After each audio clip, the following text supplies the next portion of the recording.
Hello everybody and welcome to the narrative dossier in English. Please note, what I'm telling you here, I am telling you from a right-wing perspective. I also get my information from right-wing news sources, so what I'm telling you here may change or be adjusted in the future when new information comes in. It's better than a Steve Barry book. It's called The Russia Hoax. So what did I tell you last week? Yes, there has been a scandal that's overshadowed the Epstein scandal. What are we talking about now? That's right, the Russia Hoax. If you ever had the good fortune to read a book written by Steve Barry, consider yourself lucky. They're fantastically good written books with very good plots.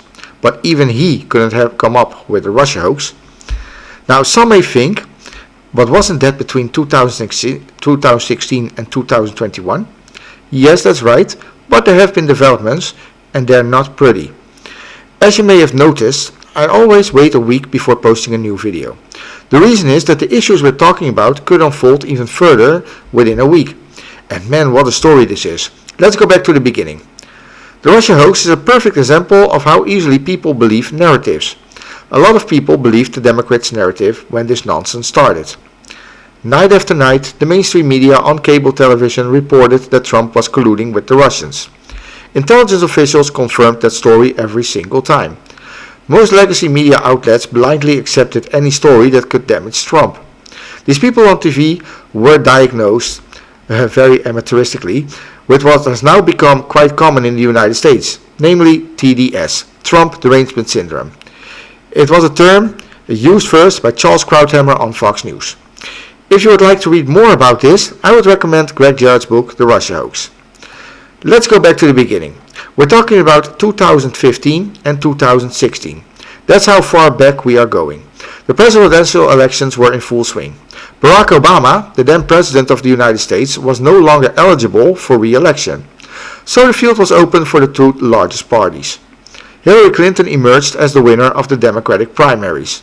And a candidate named Donald J. Trump emerged as the Republican candidate. This made them quite nervous in the White House. They wanted to do everything they could to ensure that Trump did not become president. In my opinion, they were nervous because Trump was not under the control of the Uniparty, the so-called neocons and neolibs, and would therefore clean house and chart his own course. Now, there's even a brief timeline. On December 5th, 2016, the FBI and the ODNI, that's the Office of the Director of National Intelligence, submitted their first confidential report to the Post-Election Intelligence Committee. This report made no mention whatsoever of Putin's intention to get Trump into the White House. Then came the presidential letter on December 8, 2016, stating that no Russian influence had affected the vote count. However, before it could be published, it was suddenly withdrawn due to new guidelines. On December 9, 2016, a secret meeting of the National Security Council was convened with President Obama, bringing together all these key players, among others CIA Director John Brennan, DNA Director James Clapper, Susan Rice, and Joe Biden, and of course a few others. They were all present. It was a secret meeting, and during that meeting, Clapper's assistant sent an email to the intelligence service with the title, "President tasks us with investigating Russian interference in elections." He therefore requested a new evaluation report at the request of the president himself. Then, in January 2017, the assessment commissioned by Obama was published, which explicitly stated, "We assess that Putin and the Russian government sought to increase President Trump's chances of winning the election wherever possible by discrediting Secretary Clinton." In response to these events, a few strange developments took place. On March 3, 2017, Jeff Sessions, the Attorney General, withdrew from any involvement in the Russia hoax, stating that he would not interfere, and this greatly annoyed Trump. Robert Mueller was appointed as special counsel on May 17, 2017 to investigate this entire matter.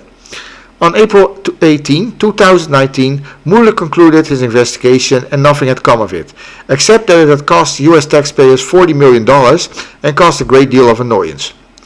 Democrats in Congress always claimed that Putin had evidence to blackmail Trump, but nothing could be further from the truth. In fact, Putin had material to blackmail Clinton, and not just a little bit. The main Democrat who kept harping on this and still refused to correct himself was Adam Schiff.